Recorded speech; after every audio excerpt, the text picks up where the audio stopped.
नमस्कार. तुमचं स्वागत आहे आयकॉन स्टील प्रस्तुत बिल्ड आयकॉन या उपक्रमामध्ये. आज आमच्या सोबत आहेत आर्किटेक्ट किरण बंग आणि त्यांच्यासोबत आर्किटेक्ट मधला अर्थात त्यांनी डिग्री कंप्लीट केलेली आहे. त्यानंतर पुण्यामध्ये स्वतः शिकले, पण त्याच्यानंतर असं त्यांना वाटलं पुन्हा आपल्या गावात येऊन काहीतरी करावा, व्यवसाय करावा आणि ती व्यवसायाच्या जिद्दीतून त्यांनी आज स्वतः अनेक यशस्वी प्रकल्प पूर्ण केलेत. या सगळ्यांबद्दल मी त्यांच्याशी बोलणारच आहे. पण पहिल्यांदा मला असं विचारायचंय की आर्किटेक्ट हे फील्ड कुठून निवडावं असं वाटलं? म्हणजे कोणाची प्रेरणा होती, कोणाकडे तरी बघितलेलं, कोणातरी आयकॉन असतो आपला त्याच्यामध्ये, तर असं काही होतं का दुसरा काही थॉट होता? आणि तुमचं शालेय जीवन, मग कॉलेज आणि या सगळ्याबद्दल काय सांगाल? चालेल ना सर. सर, आर्किटेक्चर हा वर्डच एक प्रेरणा आहे. बरोबर. त्याला जर आपण डिवाइड केलं आर्ट प्लस टेक, म्हणजे आर्ट आणि टेक्नॉलॉजीचा मिक्सचर म्हणजे आर्किटेक्चर. आता याच्यामध्ये फील्ड अशी आहे, आर्किटेक्चर फील्ड ही तुम्ही प्रॉब्लेम सॉल्व्हिंग आहे. बरोबर. कोणी तुमच्याजवळ क्लायंट येतात, ते म्हणतात माझी अशी लँड आहे, मला असं डेव्हलप करून पाहिजे, माझी अशी रिक्वायरमेंट आहे. तो आपला पार्ट झाला, त्यांची रिक्वायरमेंट समजून घेणं आणि नंतर त्याच्यावर त्यांना प्रपोज प्लॅन देणं, बरोबर, प्रपोज एरिया देणं, हे आपल्यावर हे राहतात. बरोबर, की कसं करू शकतात. आणि शालेय जीवनामध्ये मला स्केचिंगचा शौक आहे. अच्छा, आताही आहे. अरे वा. लॉकडाऊन मी पूर्ण त्याच्यातच युज करून घेतलाय. Very good. आणि त्याबद्दल कसं आहे, ते जी फील्ड आहे आर्टची, आर्ट आणि टेक्नॉलॉजी ऍड करणं हे आपलं एक कॉम्बिनेशन आहे. आणि पहिल्यापासून मला तेच होतं, घरात काही बिघडलं तर पहिले स्क्रू ड्रायव्हर घेऊन मीच फिक्स करायचो. झालं आपल्यापर्यंत तर ठीक, नाही तर देऊ टेक्निशियन. बरोबर, क्या बात आहे. तसं आहे. तर त्याच्यामुळं म्हणजे शाळेत मला त्याच्याबद्दल चांगली हॉबी होती. ओके. मग तुम्ही आर्किटेक्चरला ऍडमिशन घेतली? आर्किटेक्चरला ऍडमिशन घेतली मग. बर. आणि मग नंतर पुढचा प्रवास कसा होता तिथलं?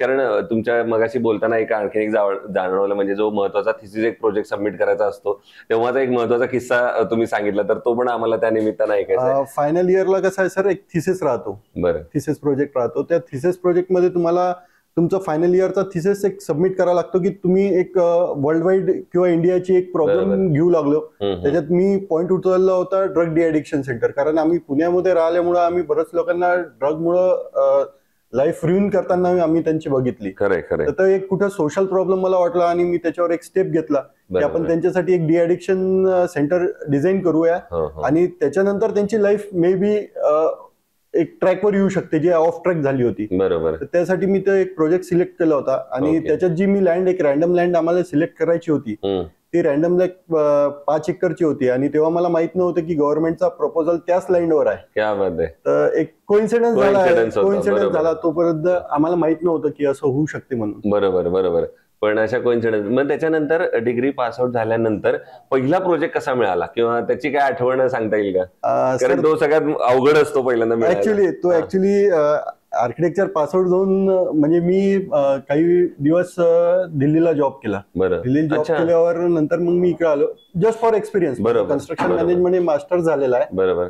MRS पण झालेला आहे माझा. पण मी कन्स्ट्रक्शन लाईन मधला होतो. गावात आलो, पहिला प्रोजेक्ट मिळाला. आता माझ्या पहिल्या प्रोजेक्टची फी मला माहित आहे की मला फक्त 100 रुपये भेटलेली आहे. आणि ती आजही माझ्याजवळ सेव्ह कर, म्हणजे आपल्याला 100 रुपीजच भेटले होते. ऍक्च्युली प्रॉब्लेम 100 रुपीजचा नाही आहे, मी कॅपेबल झालोय करण्यासाठी, हे महत्वाचं होतं. म्हणून मी आजपर्यंत ती एक फ्रेम मध्ये लावून एक सेव्ह करून ठेवलेली आहे. आणि पहिला प्रोजेक्ट माझा इंटेरियरचा होता. त्याच्यात फक्त फॉल सिलिंग डिझाईन करून द्यायची होती मला. रिनोव्हेशनचा प्रोजेक्ट होता. क्लायंटचं नाव मी नाही, इन्सिडेन्स महत्वाचा आहे. तिथून मग लोकांनी वर्क बघितलं की खरंच कसं आहे. कारण ते पहिले टिपिकलच एकदम चालू होतं, बस फॉल सिलिंग कर लो, इसको 2 फ्लावर डाल दो, इसको ऐसा कर दो, 4 लाईट डाल दो. बरोबर. ते नेहमीच जो बेसिक फॉर्मॅट ठरलेला असतो त्याच्याप्रमाणे. म्हणजे एक मी मंगरुळला किंवा वाशिमला एंट्री करायच्या पहिले एक फक्त लोक लाईन दोरीतच चालायचा. बरोबर. आणि आर्किटेक्चर फील्ड अशी आहे की लाईन दोरी सोडूनच काम करावं लागतं. बरोबर. ए बोल दिया तो ए हो जाएगा, वैसा नहीं. ए का ऑप्शन बी है, बी का सी है, सी का जेड है. बरोबर. मैं जेड तक दूंगा तो अगला वाला 1 2 3 4 से चालू करेंगे. क्या बात आहे. दुसरं असं होतं की कन्स्ट्रक्शन मध्ये टेक्नॉलॉजीचा पण रोल फार महत्वाचा असतो ओव्हरऑल, किंवा तुमच्या आर्किटेक्चर फील्ड मध्ये पण. तर तुम्ही त्या टेक्नॉलॉजीचा वापर कसा केलात, काय तुम्ही शिकलात त्याच्याबरोबर, किंवा आता काय शिकायचंय असं वाटतं तुम्हाला? सर, मी दिल्लीला असताना अमित गुप्ता सर जवळ प्रॅक्टिस केली होती. आर्किटेक्टच आहे. त्यांचा एक ऋषिकेशला प्रोजेक्ट चालू होता. त्यांनी तिथे मायवन टेक्नॉलॉजी युज केली होती. मायवन टेक्नॉलॉजी ही खूप चांगली टेक्नॉलॉजी आहे. तुमचं शटरिंग, डिफोल्डिंग हे तुमचे ते जे टाइम कन्झ्युमिंग जाते की शटरिंग करा, त्याला डी शटरिंग करा, त्याला 14 दिवसाचा वेळ द्या, तर ते मायवन टेक्नॉलॉजी मध्ये एक थोडासा आम्हाला तिथं शिकायला भेटला.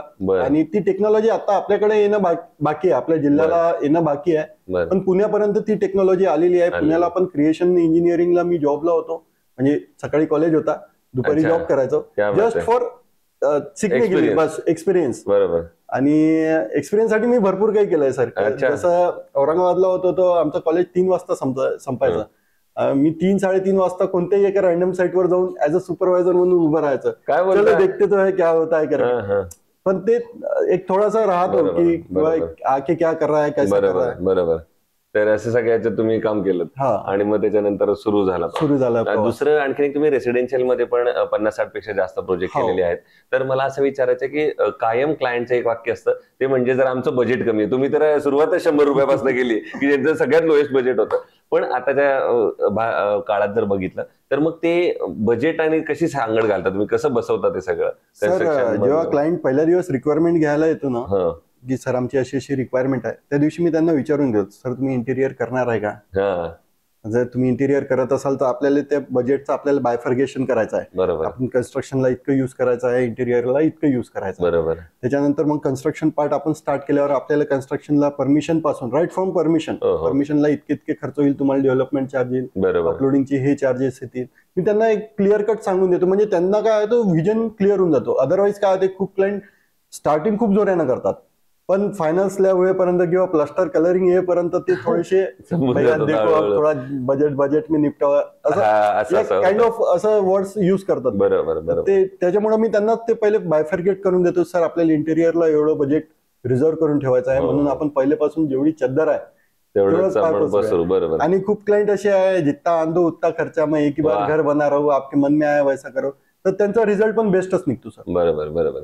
मग कमी खर्चात चांगलं घर किंवा कमी बजेटमध्ये चांगलं घर जर करायचं असेल तर काय महत्वाच्या टिप्स तुम्ही सांगाल कन्स्ट्रक्शनच्या? पण कन्स्ट्रक्शनच्या सर आम्ही काय as a me structural engineer तर नाही, पण स्ट्रक्चरल इंजिनियर कडून जी ड्रॉइंग येते आम्ही त्याच्यात कॉम्प्रोमाइज करत नाही. बरोबर. त्यांना म्हणलं भैया तुम्ही एक रूम का इंटेरियर कम बनाओ, लेकिन जो स्ट्रक्चर आहे वो स्ट्रक्चर यूज करो. बरोबर. कारण कसं होतं, स्ट्रक्चर एकदाच होते, इंटेरियर तुम्ही 2-3 वर्षात 5 वर्षात चेंज करू शकता.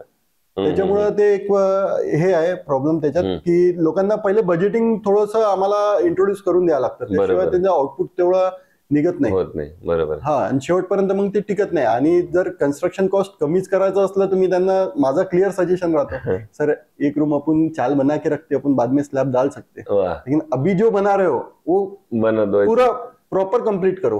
आणि मग भरपूर आहे सर. आता जसं आपण या हॉलमध्ये बसलेलो आहोत, कॉन्फरन्स हॉलमध्ये, इथं लस्टर पेंट युज केलेला आहे, लस्टर पेंटची कॉस्टिंग जास्त येते, मग आपण त्यांना बजेटवाला फ्रेंड असा प्रत्येक आहे. विंडोज युपीव्हीसी आहे, युपीव्हीसी ला अल्युमिनियम विंडोज आहे ऑप्शन, पण त्यांना तो दोन्ही फोटो दाखवतो, सर इसमें ये आएगा, इसमें ये आएगा, काय करायचं ते सांगा. बरोबर. दुसरं तुम्ही स्वतः आर्किटेक्चर तर नॉलेज घेतलेलं आहे, वापरताय, पण प्लॅनिंग हा सगळ्यात महत्वाचा असतो. जो प्लॅन पहिला जो स्ट्रक्चरल इंजिनिअरिंगचा पण तुम्ही बोललात, पण बऱ्याचदा नंतर जेव्हा क्लायंटशी बोलताना त्या प्लॅन मध्ये थोडे चेंजेस होत जातात किंवा नंतर बदलत जातं ते सगळं. तर मग प्लॅनिंग किती इम्पॉर्टंट आहे या सगळ्या कन्स्ट्रक्शन मध्ये? सर प्लॅनिंगच इम्पॉर्टंट आहे मला असं वाटतं. एलिव्हेशन झालं, तुमचा स्ट्रक्चर झाला, हा याला चॅलेंजेस आहे हे आपण करू शकतात, पण प्लॅनिंग एकदा फ्रीज झाली त्याच्यात चेंजेस केलं तर होते, नाही असं नाहीये. जे रुपये आज 1 रुपयात काम होतं त्याला ₹1.25 लागतो. शेवटी ते येते क्लायंटवरच, मेरा बजेट बढ़ रहा है, अब मैं कम्प्लीट नाही करताय. तर माझं जमेपर्यंत असं असतं की बा तुम्ही कम्प्लीट तुमचं सांगून द्या, मी तुमची रिक्वायरमेंट बसून देतो. त्याच्यानंतर प्लॅनिंग तुम्ही असं म्हटलंच तर त्याच्यात एक वास्तूचा पण एक पॉइंट येतो. इथं वास्तू बरेच लोक फॉलो करतात, वास्तूचा पण एक पॉइंट महत्वाचा आहे. बरोबर. दुसरं, इंजिनिअरिंग किंवा आर्किटेक्ट ह्या फील्ड मधल्या स्कोप बद्दल काय सांगाल? भविष्यात त्याला किती स्कोप येणार आहे या सगळ्याला? सर याच्यात भरपूर स्कोप आहे. स्कोप असा आहे, डेव्हलपिंग इंडियामध्ये जर आपण पुटअप करतोय तर पहिले इन्फ्रास्ट्रक्चर डेव्हलप झालं पाहिजे. बरोबर. आणि इन्फ्रास्ट्रक्चरचे समजा आर्किटेक्ट जे राहतात त्यांना तो विजन क्लियर पाहिजे किंवा मेरे सिटी का ये लुक मैं ला के दे सकता. अपना जो भी प्रोजेक्ट आ रहा है, आपला जे पण प्रोजेक्ट येणार आहे, ते प्रोजेक्ट कसं आपल्या सिटीला एनहान्स करू शकतो, आपला इन्फ्रास्ट्रक्चर कसा डेव्हलप करून देऊ शकतो, याच्यावर एक खूप मोठा पॉइंट आहे. तो खूप मोठा एक डिस्कशन पार्ट होऊ शकतो. फक्त आपला क्लायंट पुरती नका विचार करू, आपल्याला Overall विचार. आपल्याला पूर्ण आपल्या सिटीचा बरोबर. आपला रिजनल प्लॅनचा पूर्ण विचार करूनच करायचा आहे. करायला पाहिजे. तर हा एक त्यातला पॉईंट असू पॉइंट शकतो. असू शकतो. बरं. दुसरं या फील्डमध्ये जी आता नवीन पुढची पिढी येते हा. किंवा तरुण, तुम्ही ऑफकोर्स तरुण आहात, पण जे आता पुढचे ज्युनियर्स येतात असं, तर त्यांना काय सांगाल? ही एक गोष्ट लक्षात ठेवा आणि बिंदास या फील्डमध्ये या. 100% वेलकम आहे सगळ्यांचा. विषय कॉम्पिटिशनचा नाही. हो, हो. कॉम्पिटिशन जेवढी चांगली येईल आउटपुट सगळ्यांचा तेवढंच चांगलं आहे. बरोबर बरोबर. पण जेव्हा न्यू कमर्स येतात मी त्यांना बघतो की ऑटोकॅड आ गया तो मैं घर की डिझाईन बना सकता. अच्छा. हा कन्सेप्ट एक चुकीचा आहे. जे न्यू कमर्स येतात ते कॉलेजमधून ऑटोकॅड शिकून येतात, लागले लगेच प्लॅनिंगला. बरोबर. असं नाही आहे. तुम्हाला समोरची रिक्वायरमेंट समजा लागेल, गव्हर्नमेंटचे नॉर्म समजा लागेल, हो. त्याच्यानंतर कन्स्ट्रक्शन टेक्नॉलॉजी समजा लागेल, बजेटिंग शिका लागेल. बरोबर. ऍक्च्युअली मी टर्नकी पण प्रोजेक्ट करतो. करताय. अच्छा. टर्नकी बरोबर. प्रोजेक्ट मध्ये त्यांचं तसंच होते हो. की करताना भरपूर स्लॅब मेरी ये रूम की साईज कर दो, मेरी वो रूम की साईज करते. जेव्हा स्लॅब मोजून आपण त्यांचा हिसाब करतो तेव्हा ते म्हणतात यार इतका खर्च तो लगाएंगे. बरोबर बरोबर. तर असे ते changes. आम्ही त्याला टॅकल करू शकतो पण न्यू कमर्स त्याला टॅकल नाही करू शकत. मग बरोबर. कुठे ना कुठे ते आपला लॉस एक, आणि त्यांनी एक किमान एक 5-1 वर्षाचा एक्सपिरियन्स सिनियर्स मोस्ट जवळ घ्यायला पाहिजे. अच्छा अच्छा. दुसरं असं मला विचारायचं, कन्स्ट्रक्शन मध्ये सळई हा फॅक्टर किती महत्वाचा आहे, किंवा त्याबद्दल किंवा निवडताना किंवा तुमचा काय एक्सपिरियन्स आहे? सर सळई ही कन्स्ट्रक्शन लाईनची लाईफलाईन आहे. म्हणजे आपली बरोबर जी आहे. बॉडीची व्हेन राहते तेवढी सळई महत्वाची आहे. तसेच सळई पण मग ती महत्वाची. निवडताना काय तुम्हाला पॅरामीटर्स वाटतात की हे बघितले पाहिजेत? सर सर्वात मेन म्हणजे रिबारिंग, अच्छा. स्ट्रेंथ, डेन्साइल, डक्टाईल जे पण आपण नॉर्मनुसार चालतो. बरोबर. एएसआय मार्किंग तर असतं. आता भरपूर कंपनीजवळ एएसआय मार्क झाला. आता नवीन एएसआय मार्क घेणं हा मोठा विषय नाही, पण तो एएसआय मार्कची क्वालिटी शेवटपर्यंत Maintain टिकून करणं. ठेवणं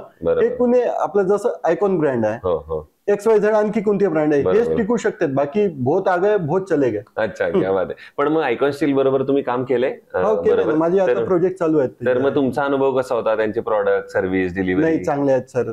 काय असं स्पेशालिटी वाटते त्यांची अशी तुमच्या का? तुम्ही- सर रिबारिंगचाच एक असतं, युनिफॉर्म रिबारिंग येतात. अच्छा. आणि युनिफॉर्म रिबारिंग एक आल्यामुळं बारचा वेट जो आपण एक सॅम्पल 1 मीटरचा कापून चेक करतो, बरोबर. तर ते एक युनिफॉर्म येते. नाही तर दुसऱ्या कंपनीत आता नॉट बरोबर का नाही? बरोबर आहे. हा सगळ्यांचा डिफर करतो. बरोबर. स्टँडर्ड असल्यामुळं किंवा रिबारिंग चांगले असल्यामुळं अच्छा. बऱ्याच कंपनीचे रिबारिंग चांगला येत नाही. बरोबर. तो एक मेजर फॅक्टर आहे. अच्छा, ठीक आहे.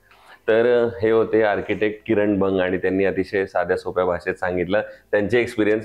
त्यातले 2 महत्वाचे मी सांगितले, जसं की आर्किटेक्ट केल्यानंतर बऱ्याचदा असं वाटतं, आता त्यांनी सांगितलं जशी तरुण पिढी येते आणि आपण एवढं 4 वर्ष शिकल्यानंतर जेव्हा क्लायंट पहिल्यांदा फक्त 100 रुपये हातावर ठेवतो तेव्हा त्यातनं निराश व्हायचं नसतं, तर त्यातनं एक आशा मिळत असते की हो मला त्यातलं शिक्षण घेतलंय आणि कुणीतरी आपल्यावर पहिला विश्वास ठेवलाय, आणि त्या आशेचा एक किरण असतो की ज्याच्यातनं ते मोठं दार ओपन होतं, संधींचं मोठं दार ओपन होतं. आणि तशाच प्रकारे त्यांनी अनेक प्रोजेक्ट कंप्लीट केलेले आहेत. येणाऱ्या काळात असेच तुमच्याकडून उत्तम उत्तम प्रोजेक्ट घडो. आयकॉन स्टील तुमच्यासोबत आहे आणि भविष्यात सुद्धा राहील. तर माझ्याकडून आणि आयकॉन स्टील दोघांकडून तुम्हाला आगामी काळासाठी मनपूर्वक शुभेच्छा. थँक्यू. धन्यवाद सर. धन्यवाद. थँक्यू.